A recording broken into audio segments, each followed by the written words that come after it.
Hi, good afternoon to you ladies, to the gentlemen, to the boys, to the girls.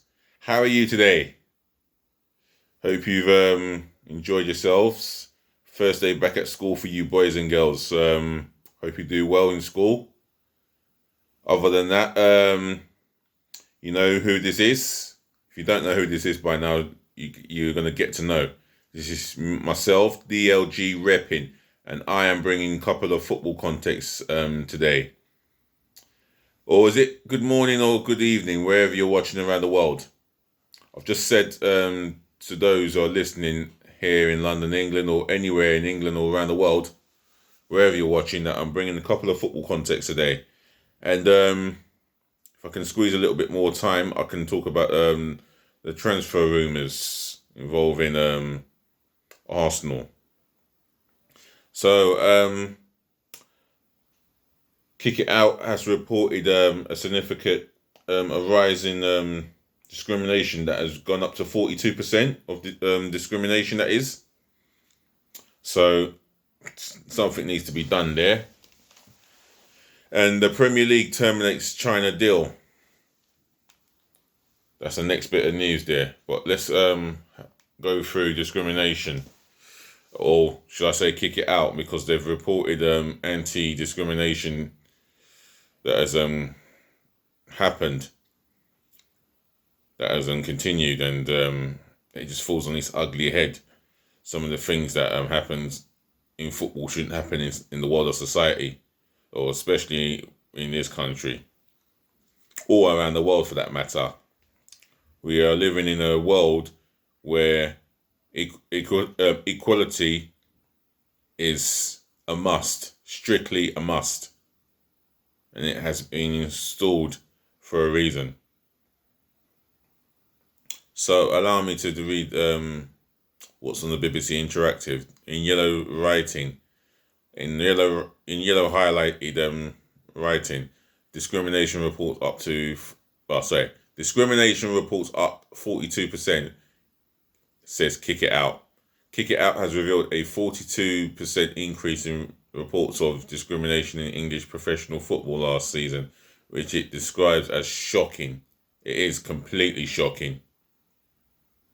Diabolical. Complete shambolic, if you ask me. And it's got to be tackled. You know, so there's quite a lot of work to be done to ensure that we get less of this, if not the whole full impact, or the lack of full impact of it. You know, the anti-discrimination charity says reports it received rose from 313 in 2018-19 to 446, despite some games being played behind closed doors. Reports of racism in the professional game rose to 53%, and those of abuse based on sexual orientation increased by 95%. That is disgusting. How is this still happening? How has this crept back into our sport called football, the beautiful game? This has to be tackled seriously. I feel the authorities have got to do a hell of a lot more. When I say the authorities, I mean the Football Association. Can they deploy decoys on the terraces to catch the culprits? Could they install more hidden cameras with sound effects that can catch the culprits doing this? Because it's not because I feel affected. I do in some ways, but I don't let it get to me. I just go to the terraces of my favourite football team, my club called Arsenal. I'll go and sit there and watch football for 90 minutes without having to worry about racial abuse or discrimination of any kind. It could be not just racial abuse. It could be based on religion, based on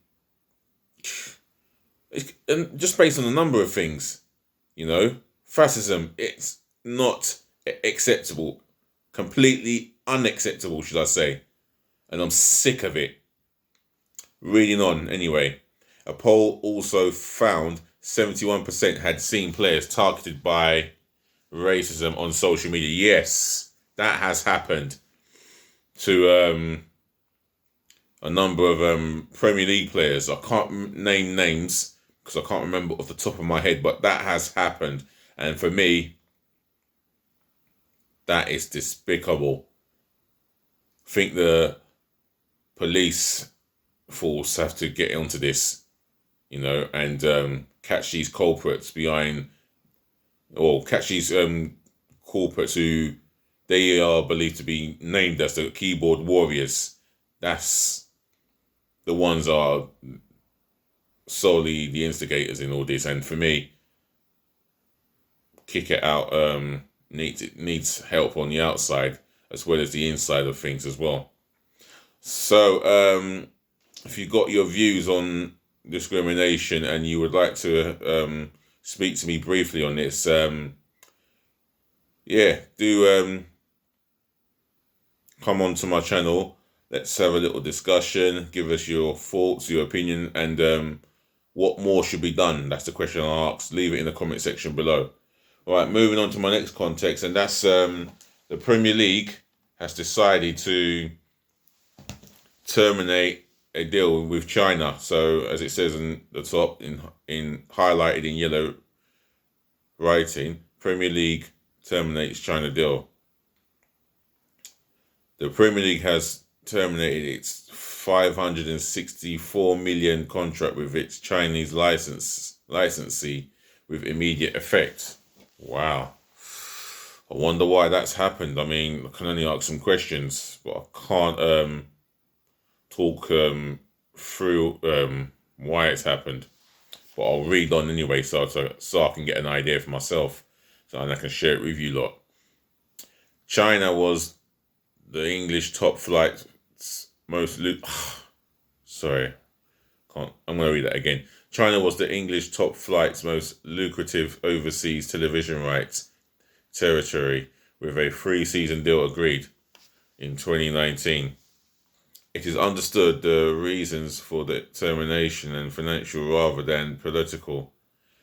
BBC Sport has been told streaming service PPTV withheld its latest payment of 160 million due in March. Wow. So basically it's a case of they've come to an agreement in 2019, which is last year, and then now there's been a major disagreement. So one party decided to terminate the contract, and that's the Premier League. Whatever their reasons for, I'm sure we might hear some more about this.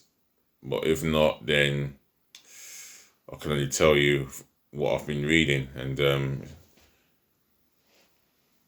it sounds like it's more financial more than politics for me, and I think it is financial.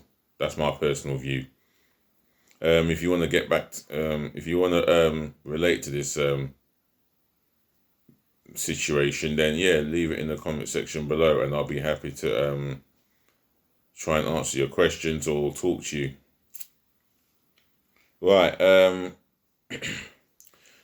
Involving Arsenal and their transfer speculation. For me, it's still the same old saga with Thomas Partey and what bids have we made, and I can tell you, I think it's zero. And now you got Hassan Aura into the subject, and for me, he's going to cost between 50 to 55 million euros. So it's a case of having to fund the deals and make way for these two individuals. I mean, if we pull these two signings off, for me, you got Ceballos coming back. I think we'll all have a formidable midfield for next season to look forward to.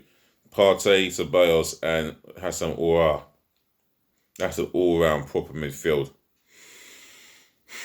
And yes, I know there's a lot of Xhaka lovers, but for me, if we are going to really challenge consistently in the Premier League, can you say that Xhaka is the guy to consistently perform in the Premier League over 38 league games?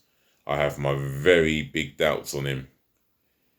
Torreira, I mean, there's a player in him, but for me, we haven't seen that player. And Arteta has gone for Ceballos and Xhaka, and for him to do that, that just tells me that it doesn't seem to be working out for Torreira, and he could be on his way out back to Italy. Now I've heard about Socrates leaving, and Arsenal asking for 5 million.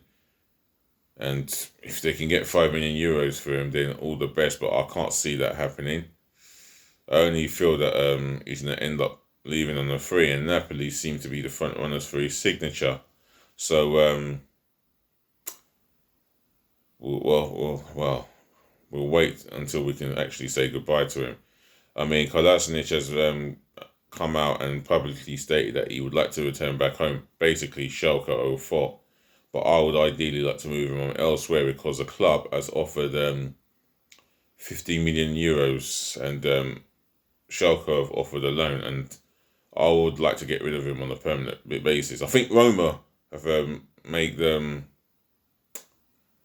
bid.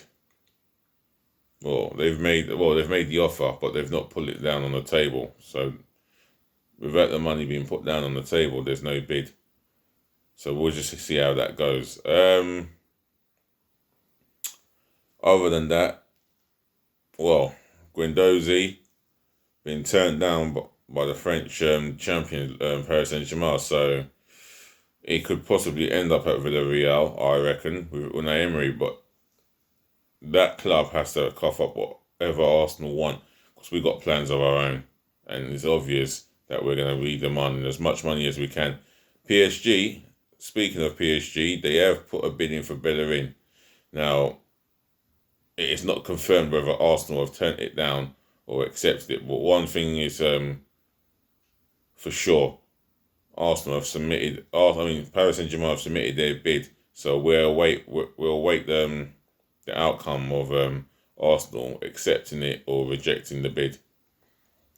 And I think if Paris Saint-Germain come in with another bid, possibly if they come in with another offer, possibly Arsenal will accept that. Or it's a case of Paris Saint-Germain being rumoured to offer Arsenal 25 million.